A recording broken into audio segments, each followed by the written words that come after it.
You're listening to an Anazao Ministries podcast.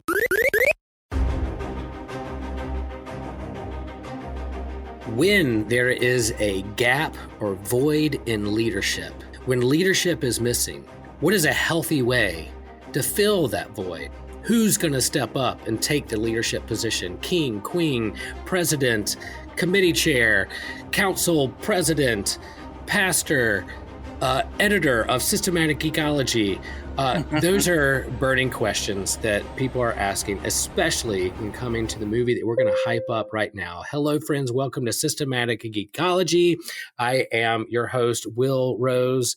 And today we are going to hype up and prep you for the new movie that I can't wait for, Black Panther, Wakanda Forever. And if I sound a little nasally, sound a little deeper, it's because I have a head cold. But I'm going to get through this with your help and your patience. And I'm really excited that I'm joined with one of my favorite people named Josh, who is going to be a part of this episode with me. And we may get into it. We have different takes or what we're excited about with this movie or not excited about. I couldn't be more excited about this movie. But Joshua, how are you? What's going on? How are you doing today? Well, I couldn't care less about this movie, but here I am. I'm excited to talk to Will. Geek heretic. Wait, no geek shaming. We're not going to geek shame anybody. We're going to explain that. We're going to iron this all out. You're coming to our therapy session, and I'm going to help. I'm going to help Joshua through this. Yeah. We're going to disagree well today, guys. I'm Joshua Knoll. I'm excited to be here and to talk to Will. One of my I must say one of my best friends. He's just such a cool guy. What have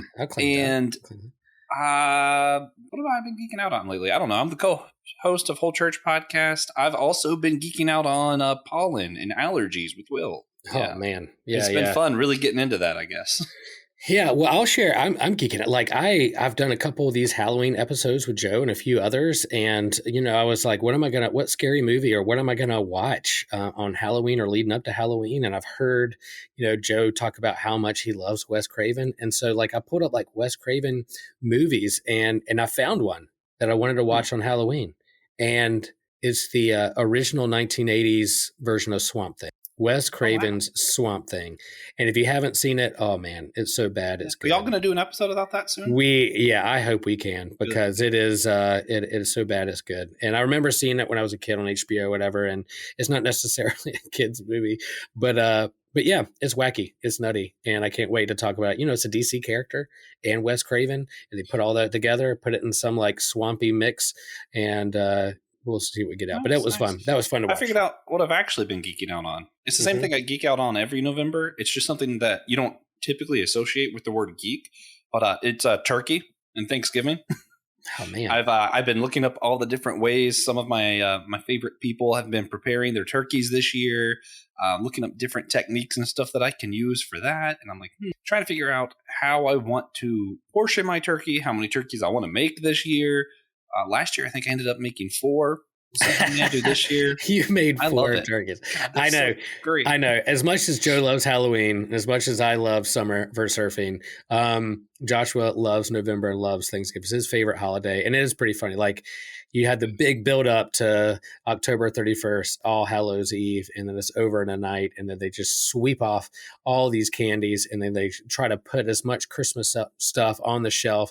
And but sometimes Thanksgiving and Thanksgiving prep gets lost in the mix. Well, so for those of us who do love Thanksgiving and geek out on it, to be transparent, part of it is because it's such a low key holiday. As Jimmy Buffett called it in his song "Santa Stole Thanksgiving," it was such a laid back holiday, and also as Jimmy Buffett demonstrates, Thanksgiving geeks, part of the geekdom is just resenting that Christmas comes too early.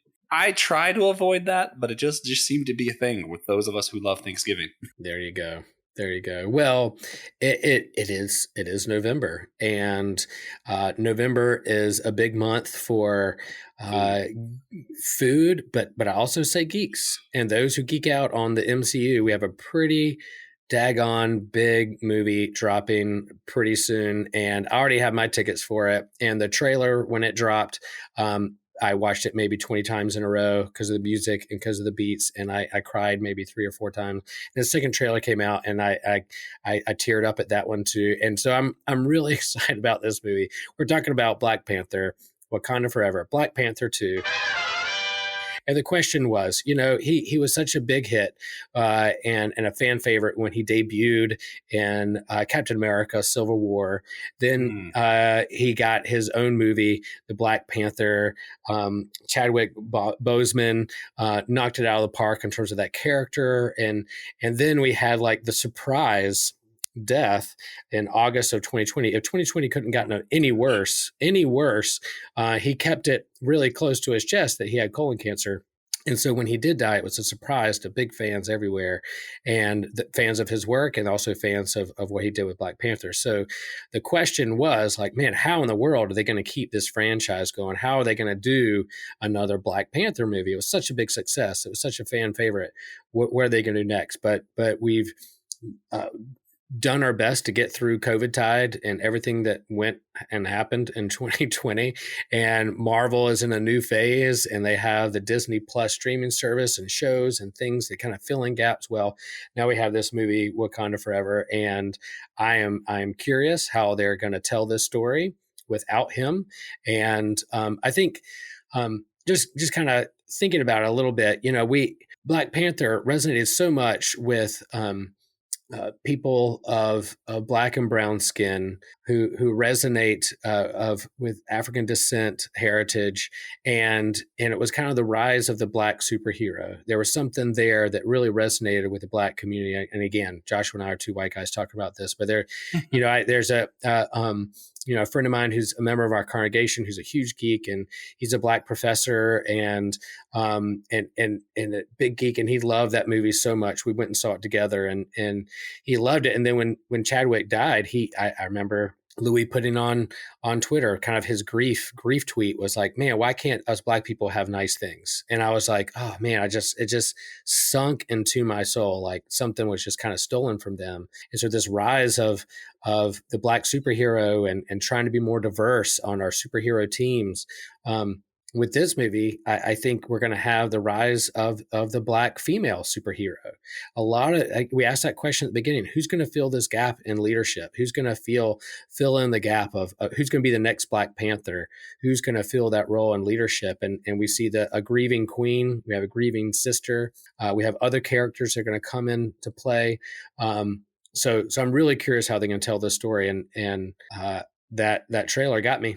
And so I'm really looking forward to this. Now, Joshua has some fandom around characters in this movie that he's a little skeptical about.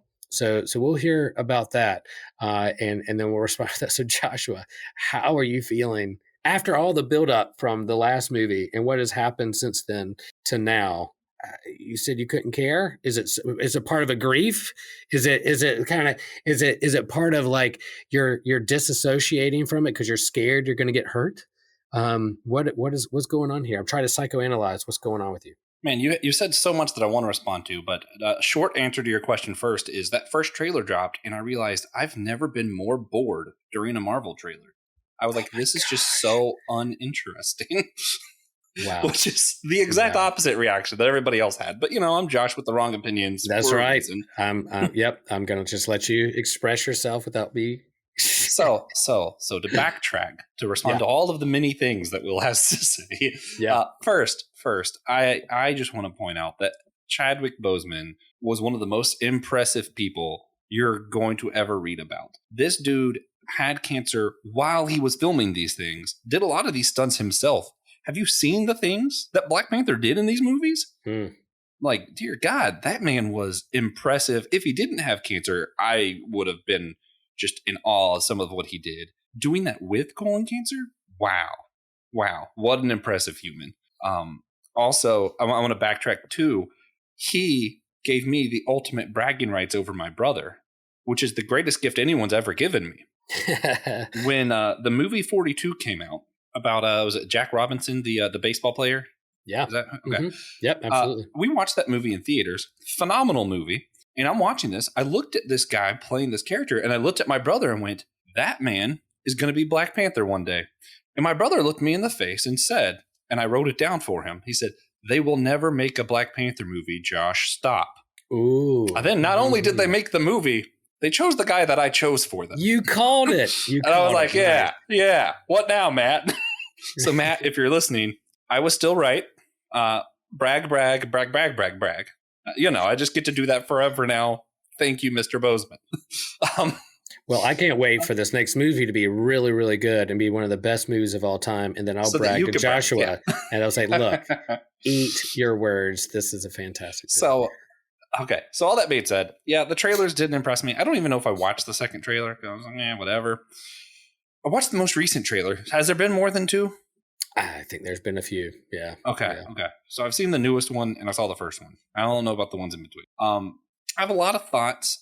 Primarily, Phase 4 has not been the most entertaining phase of Marvel. I equate it to Phase 2 of Marvel, with the exception of the shows. The shows have all been great. Well, not all. Most of them have been great. I loved majority of the Marvel shows that have been coming out on Disney+. But overall, Phase 4 is just kind of It feels like a filler one. I know they said that that's sort of the point, but I'm just like, I don't understand, especially because all of our phases up until now climaxed with a big Avengers movie. This one, supposedly, this is it. The climax is Black Panther 2, and the movie's going to be about, man, it's sad we have a new Black Panther. And also, hey, here's Namor.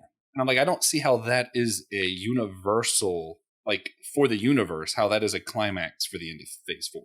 I'm kind of confused about that, but they might surprise me. They might throw in some scroll. I'm kind of hoping, I'm holding out a little bit of hope that part of what happens is that both sides are antagonized of Namor and the Atlanteans, and the Black Panther and the Wakandans both think each other are secret attacking each other. But instead, I'm hoping that the scroll set some people up and cause the war to happen. That's what I'm hoping for. Okay. But, I doubt it. But I'm hoping for it.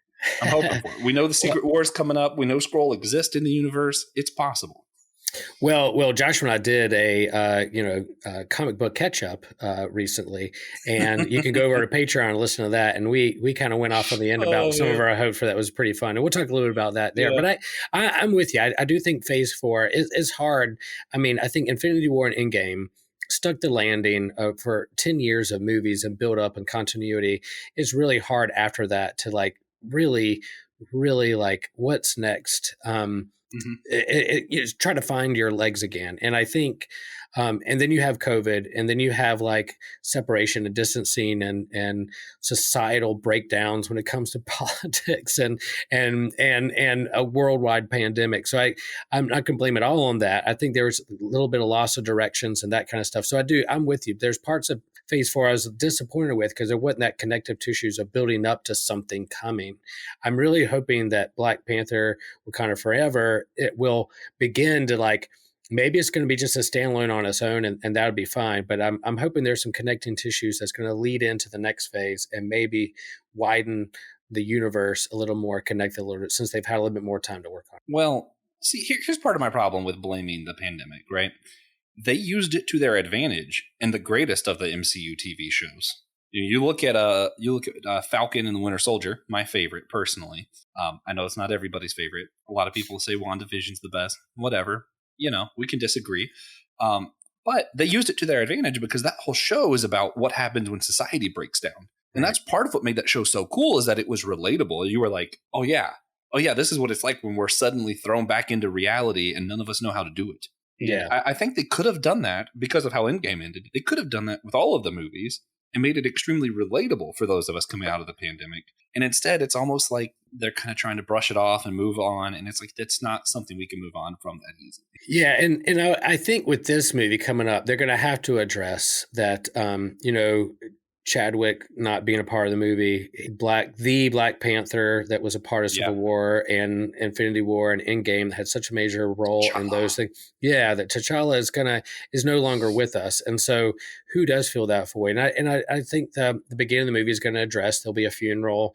They'll address he dies off screen somewhere or something happens and they're grieving. So I think they need some time to allow that grief to happen. In WandaVision, it dealt with grief. The whole thing Yeah. was about Yeah. grief at a time when the whole nation and fandom and people were grieving the loss of so much over the pandemic. It really struck home. So I'm thinking that the beginning of this movie is going to do that too. And then you kind of lean in, who's going to fill the leadership role? Who's the next Black Panther? And then you have these other things happen in the Marvel universe.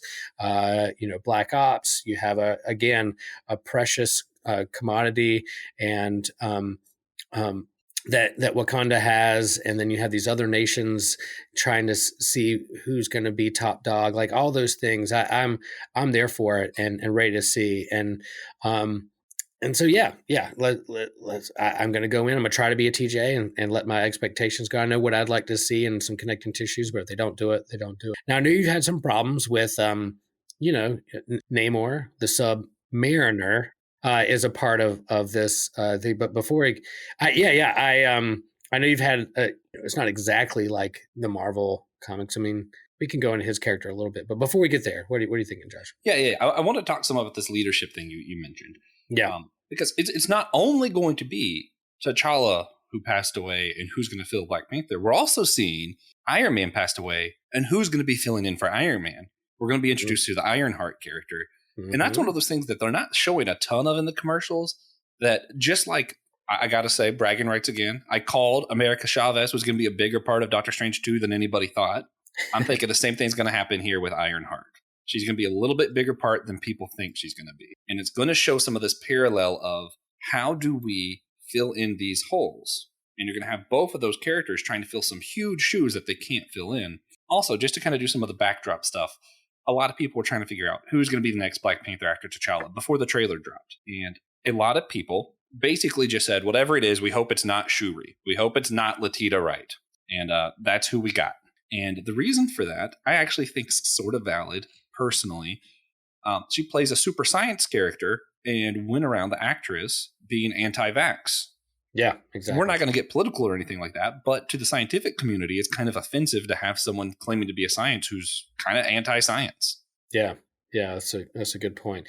Yeah, and that kind of thing, definitely. Hopefully, we can disassociate or kind of put our minds to rest or political leanings as we watch the movie. But back to Ironheart, Riri Williams, I think the backdrop for her is that she debuted in an Iron Man comic in 2016. I think it's volume 3, number 7. I wrote down in my notes. Brian Michael Bendis created kind of a new character, Ironheart, a teenager who has a scientific mind like Tony Stark, and he mentors her, and she does her own kind of Iron Man suit. So pulling her in to this movie, knowing she's going to have also a Disney Plus show, I'm curious how they're going to pull in her and what's her origin, how she gets connected, if she's just on her own or connected to Wakanda, or just like a teenager in America somewhere who's playing in her garage with tech. I'm really curious how they build her character. I've heard the actress is really good, and I'm looking forward to some, we don't get new characters. They build these legacy characters, but here's a brand new one that was debuted in the comics not that long ago, where you have Namor, who was like debuted in the 1940s, and here we have someone who debuted in 2016. How they mix those two together? Yeah. I am, of all of the things in this movie, the thing I'm most looking forward to is Ironheart, probably because it's the thing we know the least about. So I'm really just excited to see what they do with her. All right, so for those who are listening, it might be it's nothing you can't look up on Wikipedia, but Namor, the Submariner, was really kind of Marvel's first mutant, first hero. Back in 1939, debuted in Timely Comics. This is before it was Marvel Comics. There was Timely Comics. And so Timely Comics produced Marvel Comics #1 and debuted Namor, the Submariner, who the king of Atlantis, who is definitely the Aquaman of the Marvel universe, and different kind of power set and kind of thing. And so he has a long history in the Marvel universe with deep connections to Captain America, the Human Torch, not the Fantastic Four Human Torch, but the android, the Human Torch. And they were part of the Invaders and the Defenders around World War II era of these comics that were coming out. And then eventually he has strong ties to the Fantastic Four and that whole kind of side and wing and fandom of Marvel. So They're debuting him and Black Panther. And Black Panther, he debuted in Fantastic Four number 52 in 1966. So Black Panther has a Fantastic Four connection. Namor has a Fantastic Four. Whether they bring that into this movie or not, I don't know. We'll see who's behind the scenes. We'll see. That's kind of my hopes. But Namor, you were hoping it was more towards the comic origins than kind of a South American Aztec kind of underwater civilization. It was sort of, not really, but sort of. So first, we're talking about the comics, because the comics are really cool with this. One of the very first Marvel comics that were actually Marvel introduced the thing of the superheroes fighting each other. Mm-hmm. And you had Namor fighting Human Torch, not the Fantastic Four Human Torch. Right. Back in the day, there was a Human Torch that was basically the same story as Frankenstein. They were doing some experiments and turned a man into the Human Torch. And he was like the hero of humanity, but humanity is, polluting the ocean, all this stuff. And Namor is the hero of this underground or underwater city, Atlantis. And he's like, well, I got to protect Atlantis. Also, Namor is a huge jerk. He's always a huge jerk. He is the short fused, as you would say. Let me see. If I were to characterize who Namor is, if you grew up in church and you knew that one kid who always thought he knew the Bible better than everybody else, and he was like throwing it in your face, and he was a jerk, but he was like a holier than thou jerk, so he wasn't even really that cool. That's sort of Namor. Namor is a holier than thou jerk. Yeah, someone who walks around in a Speedo with his shirt off, kind of flexing his chest, kind of bowing up on everyone, knowing that he's got like not just a 6-pack, but probably an 8-pack of abs, walking around just kind of flaunting his stuff. Oh, yeah. That there's that thing too. I mean, in many ways, he's got a good point in terms of how humans treat our oceans. So he definitely the prophetic voice when it comes to that. But yeah, he's a hero. He's super strong. He can do what he wants, but yeah, he's very short fused, and don't get on his wrong side. Yeah. He often attacks humanity because humanity sucks, which he's not wrong. Right. And right. yeah, the holier than thou thing is, Atlanteans have better moral values. So he's kind of morally superior in his own mind, because humans fight each other, humans pollute the earth, all this stuff, and Atlanteans don't do any of that. Atlantis is awesome. And when you see Atlantis, it is actually awesome. It looks really, really cool in the comics. It's super advanced. It's got a really nice vibe to it. It's very much, imagine a futuristic city, but under the water. And like futuristic as in like how Disney used to imagine future, where like it looks like Tomorrowland and Squidward comes out and goes, "Why is everything chrome?" It's kind of like that. Yeah. That's where I was disappointed in the trailer. Part of what I was disappointed, mostly it came off as boring. And with these two civilizations attacking each other, I think the trailer could have been more interesting.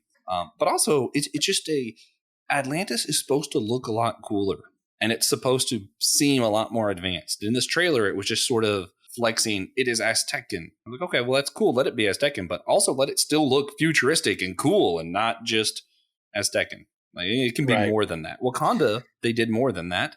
You can do more than that here too. Yeah, I hear you. I think they're leaning away from Atlantis then and more into kind of an Aztecan, I'm not even saying that right, or South American culture. And I grew up by the ocean. I'm a huge fan of the ocean and playing in the water and swimming. I've been on a year-round swim team most of my life and surf. And so just the ocean, I've always loved the ocean and playing in the ocean. So you give me a good sea creature and someone who can swim fast and lives underwater, I'm there. Yeah. So I'm in. So I'm curious how they can do all that, especially with the next like Avatar movie coming out, where most of it's in the water and the creatures, they're playing around with that. Marvel's going to do their version of like people underwater riding whales and using dolphins as like speedboats. I don't know, but I'm those visuals I'm really looking forward to and can't wait to marvel at it. It could be done pretty well. I know a lot of people also complained because they thought Namor always looked more Japanese, and they thought that this could have been Marvel's opportunity to include more Asian culture. I don't care as much about that. I was just like, I want it to look like Atlantis. I don't care about that. Right. I don't care what culture you decide to put it in. Let it look futuristic and chrome, mostly chrome. I wanted chrome. Yeah, and I guess I was kind of away from the news with most of this, so I didn't even know Namor was going to be in this movie until I saw the trailer, and I was like, "Holy crap, they're doing that!" So I was kind of excited to see them pull Okay, that see, in. that would have been a different experience if Yeah, you didn't know yeah, Namor was going to be. I already knew Namor. I was like, oh, what's Namor going to look like? And I'm like, oh, that's it. yeah, yeah. I don't know why it caught me by surprise, but I was Yeah, kind of out of that loop. that's cool though. Um, That's good. That's a good now, thing to be surprised by. Now, in terms of the movie beats, have you seen the Creed movies that Ryan No. Coogler have said? I've heard they're really good, but his directing style, action, dialogue, I think is really strong. It was in the other movie, and I've heard the Creed movies are really great. So I'm excited he's back on board with this one, and yeah, Yeah, really yeah. looking forward to it. I have been so a couple things I've been rereading and prep for this that I think everybody should check out. Submariner Revolution. Sorry, Yeah, I've said Submariner my whole life. So wheels got on and me, and I realized I was wrong. yeah, Naturally, there you go. I'm wrong often, but it is right after the Marvel Civil War event. Namor and Tony Stark were on opposite ends of that war, but they're still friends. Anyway, Tony Stark is in charge of S.H.I.E.L.D., and two Atlanteans attack the U.S. Well, Atlantis is famous for being, well controlled. Namor knows everything that happens. It must have been Namor somehow. Tony, goes down to Atlantis as part of S.H.I.E.L.D., leading S.H.I.E.L.D., and Namor's like, I don't know what you're talking about. I'm going to go figure it out. I'm going to go find these guys. He's just like, I'm peace. And Tony's like, no, I can't let you do that because, law. But obviously, all of S.H.I.E.L.D. cannot stop one Namor because he's Namor. So he just bullets through their sea ships, submarines, whatever you call them. And the comic is just a mini series of him trying to find out which Atlanteans were attacking the Earth and why. And it turns out it has a lot to do with humans suck. We can't be at peace with them because we don't want to be associated, and humans suck. And Namor is trying to do some personal growth, realizing, yes, humans suck, but we don't have it all figured out either. And that's hard for Namor because Namor is extremely arrogant. Extremely arrogant. But you get to see him beat up Wolverine, beat up Venom. He beats up everybody in this. It's a lot of fun. The other one, Marvels by, how do I say this? Alex Busick? Alex Ross is the artist, and Kurt Busiek is the author. Yep. Yeah. It is a story of an ordinary reporter who lived through most of Marvel's major events early on. So think, when Gwen Stacy died, Spider-Man, all that kind of stuff. And it starts with a reimagining of the battle of Human Torch and Namor from an ordinary person's perspective. The main reason I like it is because the art is absolutely beautiful. Like, it's breathtaking. So definitely worth checking out. And you can kind of see what Namor started off as before seeing where he's at now. Yeah. And if you look up like top 10 favorite graphic novels of all time, usually Marvel's is in there. Where similar to Kingdom Come with DC, same artist, same kind of storytelling from a person, from a commoner's point of view, from down looking up at the battles going on, and really good backstory and reimagining of those kind of original Marvel heroes or characters. I'll share too. A comic you could get into is we mentioned Brian Michael Bendis when it comes to Riri Williams, but back in 2006, I think, New Avengers. He did a book on New Avengers, and there was an Illuminati story arc where kind of those behind the scenes, the top heroes, come together every now and then to think through the bigger problems that are kind of behind the scenes. And on that team, and then a part of the Illuminati, you have Namor, you have Black Panther, you have Reed Richards, you have Tony Stark. You have these folks kind of are sitting around the table, putting their differences aside to say, all right, what's going on? Professor X a part of that. So kind of similar to the Illuminati that we saw in Doctor Strange, Multiverse of Madness. You had the comic book version there back in 2006. So I doubt they have time for that in this movie, but it's there, and there's those relationships that they're building off of. The director of Doctor Strange, Multiverse of Madness, wanted to include Namor and was basically told no. It wasn't his time yet, but he wanted to have him in the Illuminati there too. That's but you mentioned Fantastic Four earlier, so I got to throw out there. I believe they're either going to have a cameo or they're going to be an end credit scene, but I think we're going to see them. I will say that they're probably going to wait to debut who the Fantastic Four are. My kind of like long shot is that Doctor Doom is going to be the Ooh, end that'd be credit cool. scene. That's That'd going to be be the cool. one behind it all, orchestrating this battle between Black Panther That'd make and Phase 5 Namor. way more interesting. Yeah, and so he's the next big baddie, because he's got his own. How do you say his country? Latveria. Latveria. Yeah, Latveria is Latveria. like his country, and so he has his own territory that he's trying to, That you would know, be cool. Or Doctor maybe we'll Doom see the is. Fantastic Four ship or something. Yeah. Or like Doctor Doom shows up or something. I don't. He's not going to be the big bad, but it would be kind of fun to see them Easter egg with him, Fantastic Four That in would be credit cool. scene. That'd be cool. I don't know if they're going to do it. We'll see, but yeah, So that's my big hope. Maybe Doctor Doom finally.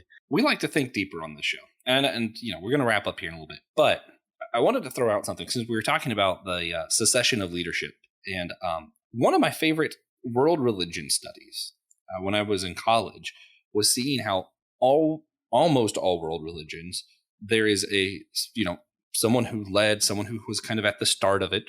Think Jesus, think Muhammad. That's a good one. Muhammad's actually, to me, the easiest one to see with what I'm talking about here. When that leadership leaves, you will see two different leaders try to come up, and either there will be a split of some sort, and that's when you start seeing these denominations and these different things like that, or what you see is they try to split and something comes out and they find a way to reconcile something like that. But Christianity is interesting because what they'll point to is Peter and Paul originally. Peter kind of leading it a little bit more towards the Hebrew culture for a while, then moving to Rome, and Paul going, no, we don't need the old laws at all. Right. And that's sort of what they point at there. If you're looking at it from a world religion perspective, Muhammad, there was two, and one is hard for me to pronounce. By hard, I mean impossible for me to pronounce. It's like Ali Talib. Then the other one is, I thought I'd come up with, the other one is Abu Bakr. I don't know how to say that exactly. Abu and Ali. I'm going to go by first names. Act like we're friends. And you see, the one, Abu, was Muhammad's father-in-law. So they had this family relationship. But the other one was sort of his mentee, someone who trained under him from a philosophy kind of standpoint. And you saw that split early on, and you still see it with the Shiite Muslims and the Shuri Muslims. That's where the split started. As soon as he fell, what happens with leadership? Now, I'm assuming in this movie, they're not going to make it a religion, naturally. But there is a religion too, Wakanda. The Black Panther is the religious head, as well as the political head, as well as their war hero. So when you see T'Challa step down, I'm curious if we end up seeing two people try to make their claim to it. In fact, we'll probably see a few, because the way Wakanda establishes leadership is fighting. Yeah. So well, there's this, we just saw, kind of in our world news, the Queen died. And so you had this kind of pomp and circumstance of kind of how this transition of power between king and queen and royal families, you'll see that in this movie, because T'Challa was king and part of a family tree, and who's going to do next. But then in the comics lately, they've wrestled with, well, should it be a democracy? Should there be votes? Should they have a Congress? Should they have a Senate? Should they have a ruling kind of council apart from the king? And the king's just kind of a status symbol, and then you have the real government and leadership happening to the side, which we've seen in Britain as well. So yeah, I mean, I hope that's a part of this too. There's some tension of who's going to fill that gap, how are you going to govern, who's going to step up. You're going to grieve the loss of someone, but then disagreements of what the natural is, and you see that in all, whether it's a CEO or transition of power in a presidency, or even in a church. One pastor leaves, another one comes in. How does that happen? Does the pastor that's leaving kind of still keep up with their members, and the members who love that pastor who left want that one to do their kid's wedding or funeral? It's like, no, I'm not your pastor anymore. The pastor who's there is the one who's called to do that work. I'm at this other place, and we still have a relationship. I love you, but I'm not your pastor. So there's boundaries that happen. I think in terms of leadership and how that a healthy way to do that is very, very important. And we've seen in our own nation the toxicity behind someone who doesn't want to let go of power and call elections false and those kinds of things. So it's going to be a very political movie. And I think, and from those, here again, two white guys talking about this, but this is Black Panther. The original movie was very important to the Black community. This one is going to be as well. And so if us white folks, I imagine there's going to be some white fragility when it comes to like uh, black and brown people talking about politics and other nations coming in and colonization and the rise of the Hmm. female black superhero. I think us white folks, I'll speak for myself. I'm going to do more listening than I am complaining or be more critical. I'm going to listen to those and talk and listen to my black and brown friends to say, well, what's your take with this movie? What do they get right? What do you critique before I chime in? I'm entitled to my own opinions, but I think it means something more to a different group than kind of my background and my where Yeah. I am and my viewpoint or where I was grew up in. For the half of the movie that's Wakanda, I agree. For how they do Namor, I feel like I have every right to complain. Really, you're a South American Aztec who grew up underwater as a king. Namor's supposed to be white. That's not my problem. I'm kidding, guys. I'm kidding. I don't care what. Yeah, but I do have more attachment to the character because I grew up with him, and I didn't grow up with him as another race. So Yeah. it's hard for me to. Yes, I accept we need to show diversity, but also I do have attachment to this character, so I do care a little bit differently. Sure. Because he's been my favorite jerk most of my life. Your favorite And, jerk. My favorite That jerk. is- That's Yeah, funny. he's put it on a t-shirt. Yeah, I don't know, man. I'm interested to see what they do with the political stuff. I'm interested with the religious stuff as well. We've seen in the other Black Panther movie when T'Challa succeeded his father. They had that movie, that clip, where to the spiritual realm there, right? And we're not going to be able to have that same moment. Is there going to be a crisis of their religion? Is there going to be a crisis of faith because of that? I'm actually really interested in that aspect as well and how they do that. That's right. The deconstruction of kind of the Black Panther theology or religion that could be questions of who is God, why did God allow this to happen? Those are some good questions, and I'm wondering if there isn't some extra footage they left on the cutting room floor, kind of like they did with Princess Leia in The Rise of Skywalker. Yeah. That there may be a Chadwick Boseman cameo that they had from the other film, whether it's from the spiritual realm or whatever. He has a conversation with someone else. Like, I wonder how they'll do that, or what kind of permission his family gave to use his image and likeness in this movie, whether it's CGI face or whether it's some extra footage that they didn't use in the last movie. I'm very curious if they use that or not.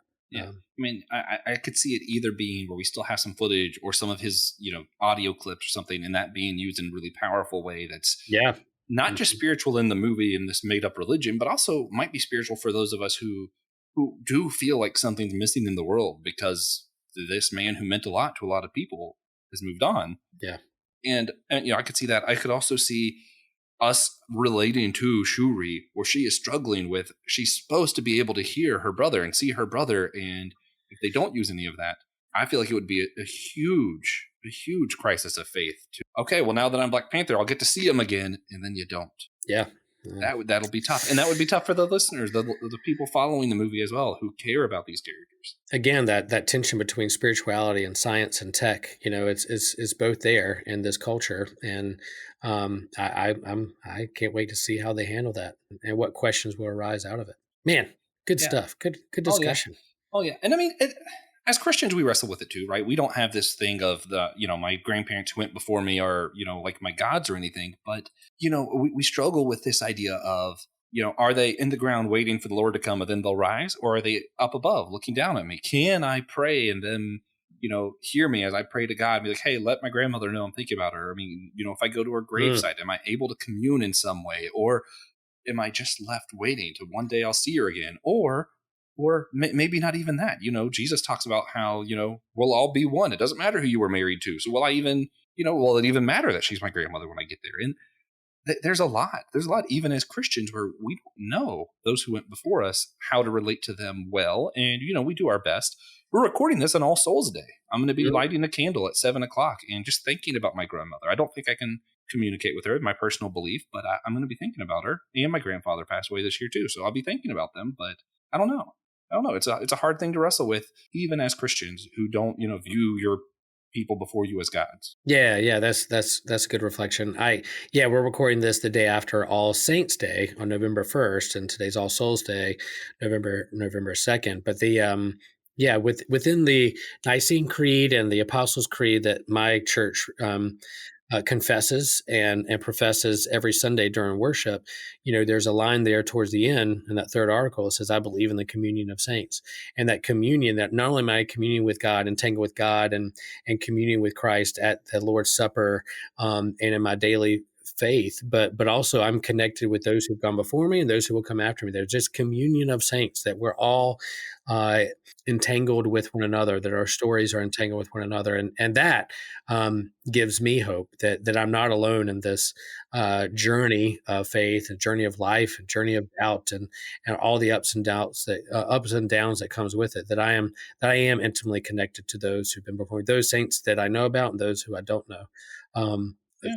so yeah, I think I love that, and yeah, it's a little different than ancestor worship or kind of but I like to think that connective tissue or the Venn diagram that lays over some of those philosophies and theologies is this idea of a communion of saints. Yeah.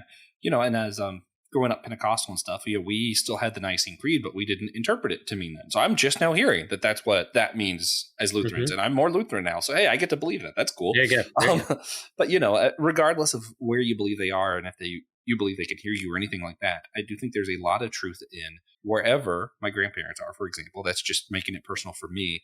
I know that they are in Christ, and I know that where I am at right now, I am in Christ. So in some sense, there is still that unity there. Absolutely. Absolutely. Yeah. All right. Well, that was deep. You want to wrap this up on something else? Let's wrap it up. Yeah, towards the end. Yeah, I hope you go see this movie. We'll go back around. Let us know on our social media sites and messages what you think of the movie. If we're missing a point or something you're looking forward to, let us know. Again, Priest of the Geeks on Facebook, and it's System of Geekology on Facebook. We're on Twitter as well, Instagram. Let us know. All right, let's get to some recommendations. Joshua, you said you had one, and I you got to changed mine. tease me with it. I Oh, changed okay, mine. of course. Well, I'll do both. I'll do both. How about that? Okay, okay. I'm going to recommend people check out issue 5 and 6 of Captain America: Symbol of Truth by Toki Onyebuchi. I don't know if I'm saying that right. And R.B. Silva. Toki, assuming that's how I pronounce his name, is a new graphic novel author. Really good. I like his stuff so far a lot. Issues 5 and 6 show Captain America, Sam Wilson, as Captain America, wrestling with Black Panther and Wakanda right before this new movie comes out. And it's kind of showing some different perspectives of what the Wakanda culture is like and how do they react to people trying to, do stuff with their government from outside their government. And it kind of just shows a little bit of that tension in a way that I think will be meaningful for the movie. So that's going to be my comic recommendation. Nice. Other recommendation, go on Spotify. Look up Haitian worship, Christian worship. They have some fun songs, guys. It's just fun. Haitian worship is great, which I looked up because I am organizing for my other podcast, the Every Tribe, Denomination, and Tongue Convention. It'll be April 27th to 29th in Charlotte. Let me know if you want to know more about it. But we're going to be having worship from all these different cultures and all these different languages, and we're going to have some Haitian worship at the event. And I was like, well, let me hear what that's like. And I love it so far. Yeah. Nice. My first church was down in South Florida, and so it was a heavy Haitian community down there. So nice. Very, very fun. My recommendation is a little different, but I will, since this movie it stars and has leads of Black and brown folk, people of color, of African descent. Often racism, systemic racism has been a big part of our national and societal conversations over the last few years, as it should be, in a long time. And so my recommendation, often in kind of Christianity, biblical interpretation, light is seen as good, dark is seen as bad. We call Jesus the light of the world. We talk about don't get into the darkness of things. And people of color often see that as kind of like a slight towards him. That kind of way of seeing theology is kind of white supremacy within our theology. And someone gifted me with a children's book called God's Holy Darkness. And we have it in our library here at church. And I recommend that. Look it up on Amazon or your local bookstore. God's Holy Darkness. I'm going to butcher their names, but I think it's Shari Green and Becca Selnick. And so and kind of authors and arts. It's a children's book with art and words, and kind of talks about how darkness can be holy as well from a biblical point of view, and lifting those parts in Scripture where it talks about darkness being a holy space as well. So yeah, check that out. A different way of looking, different perspective, theological perspective, think of things. Sounds nice. All right. Well, thank you guys for listening. We couldn't do it without you. Share with a friend. Tag us in a social media post. Go see the movie. Reach out to us. If you want to join Patreon, we'd love for you to. That's a growing community right now, and it helps us move forward with, who knows? You know what I mean? Joshua talked about doing this whole church conference. Maybe one day we'll do a systematic ecology con, or show up at one. I can't tell you what it'll be, but my plan for the moment is to give patrons special discounts on that convention. So there you go. It'll exist. Go hunt us down. Don't know what it'll be, but it'll exist. All right, go see this movie. We love you guys. You are loved, and remember always: share the faith, share the geek.